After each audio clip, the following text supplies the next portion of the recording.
Kumusta Kapicha? Happy Friday, happy weekend Kapicha. So ang plan is pumasok tayo ngayon right after ng office. Diretso tayo din sa pagraride natin bukas. Samahan nyo ako Kapicha. Balikan ko kayo mamaya. Rides with bye. Uwi na tayo. Dito sa office. Office mates JP. Mic check, hello, mic check. Soler North. Loto na tayo Kapicha. So yung magiging ruta natin ngayon from Vertis North, Quezon City to Tagaytay. Lakor na Kapicha. Pero nag-uulan kasi, kaya nagdadalawang isip pa rin ako kung tutuloy pa tayo Kapicha. So time check, it's 11:50, 10 minutes before midnight. Mga Kapicha, nasa Imus pa lang ako. Alright Kapicha, silang na tayo. Time check 1:02. Nandito na tayo sa Tagaytay Rotonda. Ito yung this is our home for tonight, Hannah's Place. That's Jano from Hannah's Transient. Okay Kapicha, so this is our room. May TV, may wifi. Kain tayo. Alright, good night Kapicha. Morning Kapicha. Alas 8 na. Ito yung weather ng Tagaytay ngayon, foggy. Bye bye Jano. Good morning Kapicha. Ganda ng Tagaytay oh. Lakas makabagyo, foggy. Sabi kasi sa weather forecast kagabi, pagdating ng mga alas 12 mag-uulan na dito sa Cavite tsaka sa Batangas. Time check, mag-aalas 9 na. Bibilisan na natin para mahagip natin lahat yung mga target natin puntahan ngayon. Target kasi natin puntahan yung Buso-Buso sa Laurel, tapos dadaan tayo sa Nicolas, finally doon sa may Alitagtag. Kapicha, samahan nyo ako.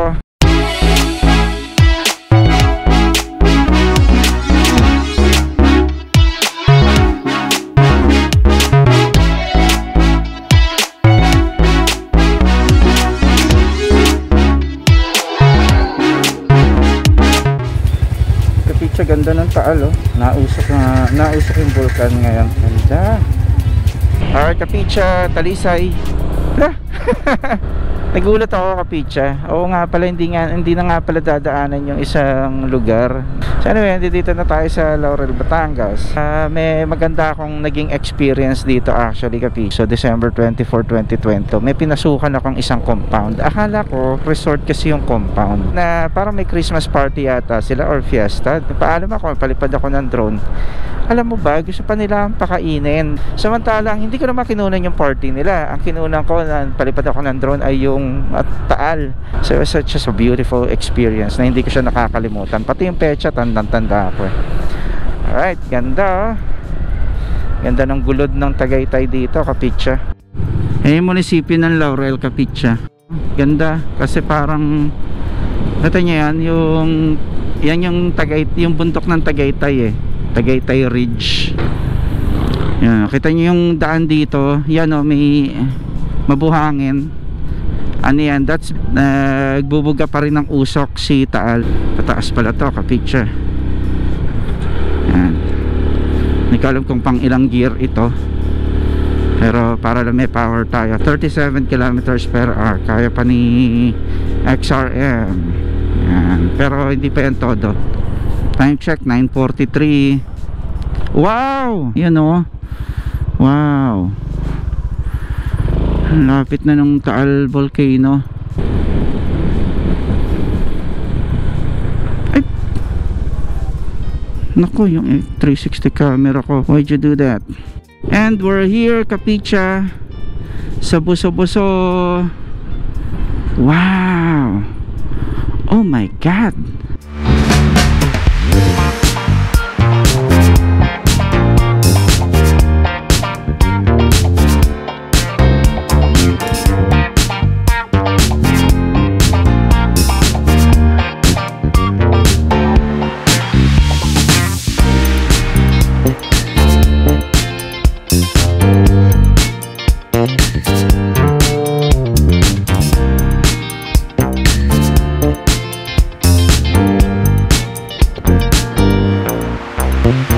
Shoutout ko kay Tatay Hiner. Taga rito po siya sa may Buso-Buso sa Laurel, Batangas. Ayun Kapicha na nausok yung bulkan. Ayan, parang merong light eruption. Pero ang ganda talaga dito, kapitsa. Ayan. Ayan. Ayun o, puting-puti yung usok, kapitsa. Grabe oh. Wow. Alam nyo kasi pag sa video hindi masyadong nabibigyan ng hustisya yung kung gaano siya katarek. Yun yung mga bikers oh. So sabi nga ni Tatay Hiner, ingat daw po tayo pagka tayo padaan dito. At matarik nga ang daan. Yan. Iyon. Ang ganda ng buso-buso, kapitsa. Parang we're only separated by a few 100 meters siguro, no? Some hundreds of meters of water from the island, from the volcano island. Oh, ganda. Laurel pa po ito, no? Banyaga. Sa Agoncillo na po. Okay. Fuel update. Full tank tayo kagabi sa Petron Cabiasnan. And nandito na tayo sa Agoncillo, Batangas. 1 bar pa lang yung nababawas. Siguro lagpas ng 50 kilometers from Cabiasnan to dito. Ganda nitong ano, no, Agoncillo. Parang ang chill ng vibes, kapitsa. Probinsya. Wow. Nice oh. May bundok sila rito. Yung mga ganito, ang dami niya pang gantong portion itong daan na to, kapitsa. Yan, kaya bawal bumakbak dito. Ganda na itong daan na to. Oh, di ba? Yung truck ang bilis oh. Grabe. Di natin kayang gawin 'yun eh. Kasi baka sumemplang tayo. Oh, wow, ganda rin ng view pala rito. Ay, ang daming humps dito. Go on and go. Wow. Oops eh. Tignan natin to. Ganda, kapitso. Oh, parang yung ano, parang yung sa Balete, parang Patapat of the South, no? Wow, ganda ng daan, oh.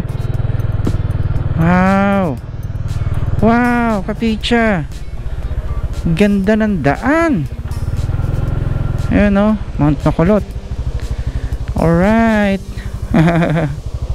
Dito na tayo sa bayan ng San Nicolas. So, punta tayo dito dahil nandito yung church ruins. Yung nakikita nyo na yan, kapitsa, yan yung Old Taal Church. So, kung mapapansin niyo, Taal Church ang tawag sa kanya. That is because yung Old Taal Town ay nandito sa San Nicolas, Batangas, no? Dito dati yung town of Taal hanggang sa inilipat siya dahil sa pagputok ng bulkan.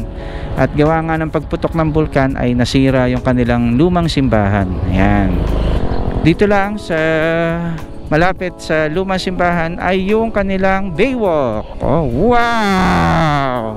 Na-post ko na to before sa Rides with Pai. Kapag yung klaro yung araw, kitang-kita mo yan, yung Mount Makulot, kitang-kita niya kapag clear day. Push na tayo dun sa ating pupuntahan, which is yung Alitagtag. Let's go! Kitang-kita mo yung Makulot, yan laki eh. Ayan, I love Tagudtod, I love Maabud North, I love Balete. Oy.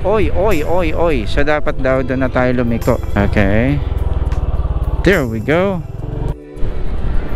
Yan, so andito na tayo sa heritage town of Taal, Batangas. Time check 11:14. Oh my god, isang oras na lang uulan na, kapitsa, ayon sa weather forecast ng Zoom Earth. Kaya bira-bira na tayo. Hindi naman isang oras, 45 minutes na nga lang. Kaya hataw tayo, 22 minutes daw papunta na sa pupuntahan natin. Yung pabalik, sana ibang daan ang padaanan sa atin mamaya. Alright. Oops, police yan. So dito na tayo liliko. Alright, papunta sa direksyon ng Lipa. Alright, 7980. Kasi hinahabol ko talaga, kapitsa, na bago sana dumating ang ulan, nakapag-vlog na tayo doon. Yung drone hindi lilipad kapag ka naulan, bawal siya mabasa eh. Hindi magpasa. Alright, ito na ba? Nonis Resort. Alright, yan, Barangay Dominador West. So ito na nga yun. Ganda ng Makulot, kapitsa.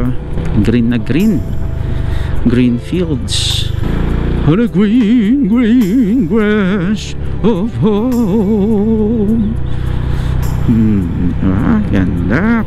Sana hopefully ay ma-reach natin yung ating pupuntahan ng bago umulan, no? Or sana wag nilang umulan, please Lord, please wag nyo na lang pagpaulanin. Pauwi nyo muna ako sa bahay. Alright, wow, ganda Kapicha. Wow, Cocolandia. Daming nyog, gagawing nyog, buko na gagawing nyog. 6 minutes na lang daw sabi ni Google Maps. Wow, solid. 11:33 na. Madulas. Wag natin bakbakan. And eto na yung dirt road na part, no? Alright, 3 minutes sabi ni Google Maps. So parang delikado siya puntahan kapag maulan Kapicha. Kaya naman siguro to ng mga scooter, pero parang maaabuso. Hindi pa naman siya hardcore na off-road. Woo! Uy, may bayawak yun, oh.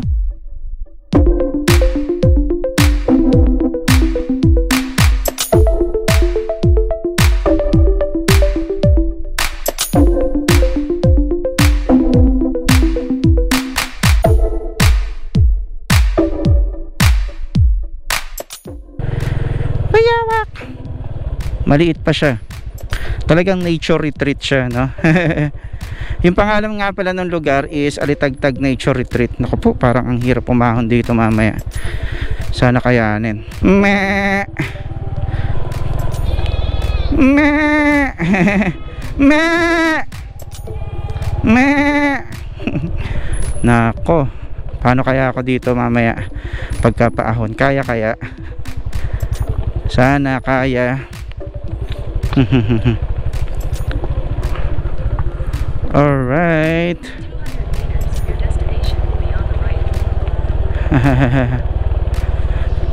Okay, so here we are, Alitagtag Nature Retreat. Good morning po. Pwede po magpalipad ng drone? Dito lang po yung paano ng Makulot. Okay, salamat po Kapicha. Welcome to Alitagtag Nature Retreat.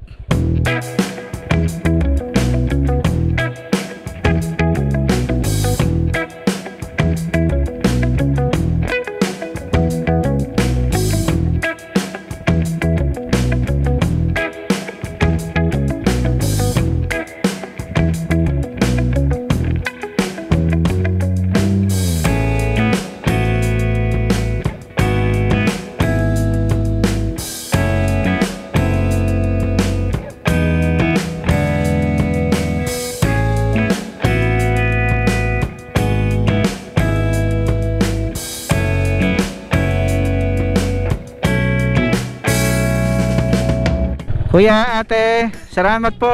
So kung gusto kong matripan nyo po, ano po pangalan nyo? Mary Jane Lumpay po. JB Lumpay po. Mary Jane, tsaka salamat po ah. Welcome po. Kaya God bless po, God bless.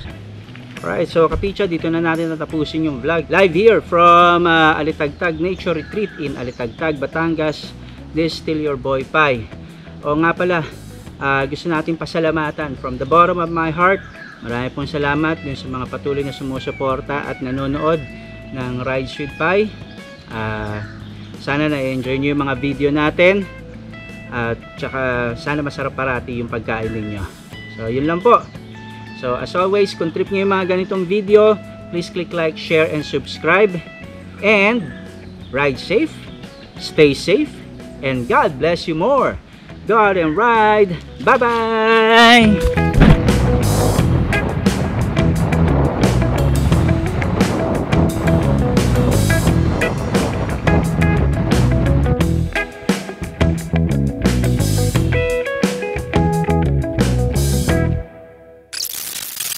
Kapicha, update ko lang kayo sa gas consumption. Nagbiblink na siya. Nagpunta tayo ng Alitagtag, balikan from Kaviasnan on a full tank. So ganun katipid si XRM. Alright.